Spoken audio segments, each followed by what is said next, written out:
Pepper spray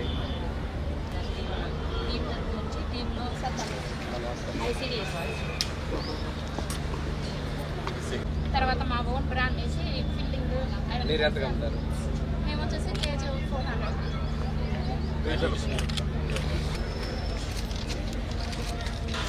next అదే ఆటోలు కనిపిస్తాయిగా sir sir sir sir sir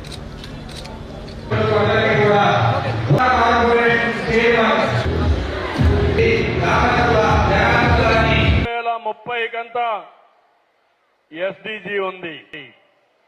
ఎవరైతే ప్రసవించే సమయంలో ఇది కాకుండా ఈరోజు మీరందరూ గుర్తుపెట్టుకో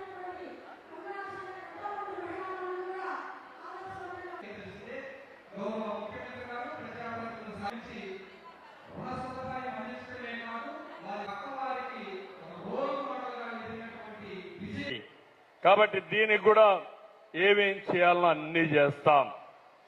నేను ఇప్పటికే పరీక్షలు చేపిస్తున్నాను. ఎంతమంది ఉన్నారో ఐడెంటిఫై చేస్తున్నాం. ముందుగానే పరీక్షలు చేస్తే కాపాడుకోవడం కూడా ఈజీ అవుతుంది, రాకుండా చేయడం ఈజీ అవుతుంది. ఇది కూడా చేస్తామని చెప్పి కూడా ఆవిడ అటెండ్ కాకపోతే నాకు కూడా ఒక ఫోన్ పెట్టండి. ఎవడ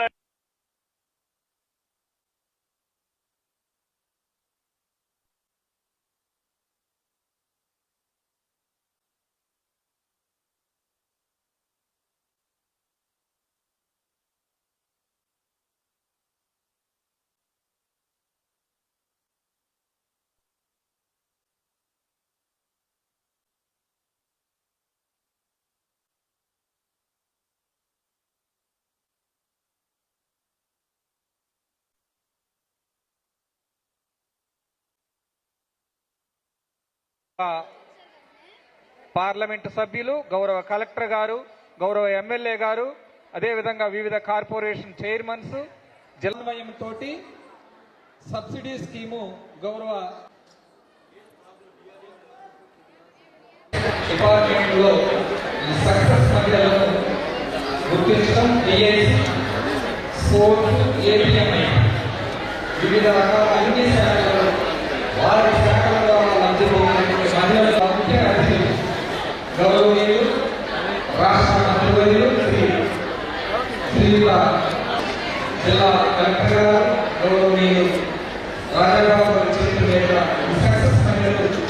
ఈరోజు కుటుంబంలో అనురాగానికి, ఆప్యాయతకి, ఆకలి తీర్చుతూ సమాజ ఉన్నతికి పనిచేస్తూ ఆకాశంలో అర్ధభాగంగా ఉన్నటువంటి మహిళా తల్లులందరికీ కూడాను అంతర్జాతీయ మహిళా దినోత్సవ శుభాకాంక్షలు. మీ సహనాన్ని పరీక్షించదలుచుకోలేదు, సమయం చాలా ఎక్కువైంది.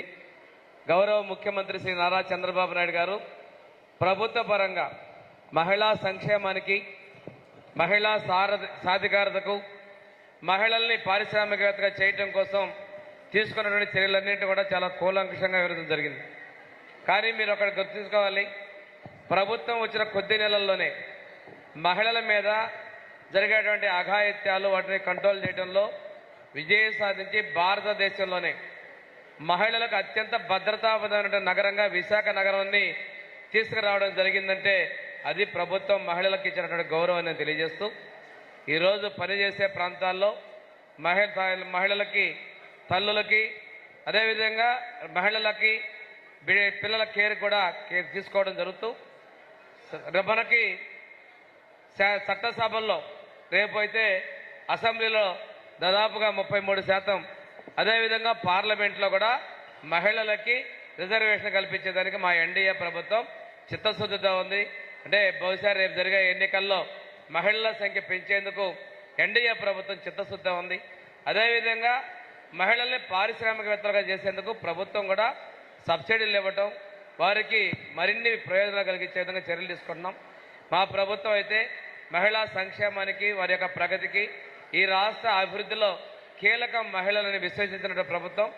వాటి విధిగా ప్రభుత్వం కృషి చేస్తుందని తెలియజేసుకుంటూ మీ అందరికీ కూడా అంతర్జాతీయ మహిళా దినోత్సవ శుభాకాంక్షలు తెలియజేస్తూ అంతర్జాతీయ మహిళా దినోత్సవ సందర్భంగా మీ అందరికీ కూడా శుభాకాంక్షలు తెలియజేస్తున్నాను. ముఖ్యమంత్రి గారు చెప్పినటువంటి అంశాల్లో మరి ముఖ్యంగా 1-2 ఇష్యూస్ మీ అందరికీ కూడా చెప్తున్నాను. ఒకటి మహిళల యొక్క సేఫ్టీ, రెండోది స్వయం యాప్ మీకోసం అనేది రిలీజ్ చేశారు.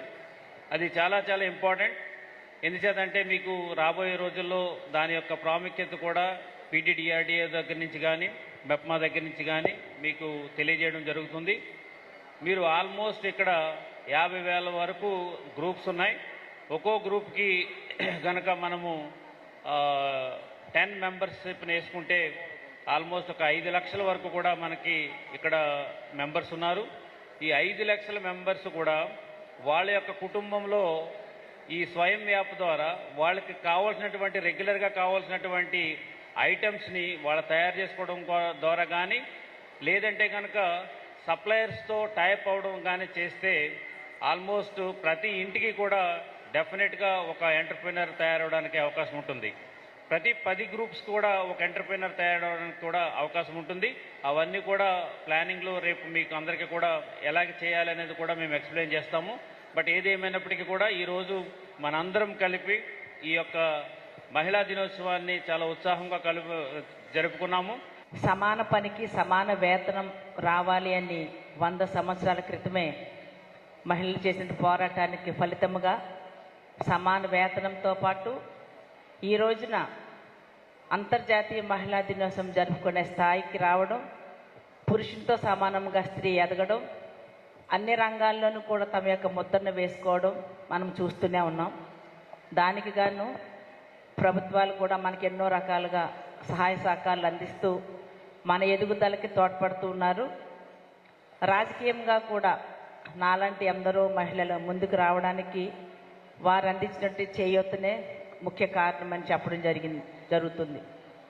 అన్నిటికంటే ముఖ్యంగా చట్టసభల్లోనూ కూడా 33% రిజర్వేషన్ ఇవ్వాలి అని చెప్పి దాదాపుగా 35 సంవత్సరాల క్రితమే మరి పార్లమెంట్లో పెట్టినటువంటి బిల్లు కార్యరూపం దాల్చి మహిళలకు కూడా సరైన అవకాశాలు కనుక చట్టసభల్లో రావడానికి అవకాశం కల్పించినట్లయితే ఇంకా మహిళలు అన్ని రంగాల్లో, ఎందుకంటే అక్కడ ఆకాశయానంతో పాటు రాకెట్లోనూ కూడా ప్రవేశించే స్థాయికి మహిళ ఎదిగారు.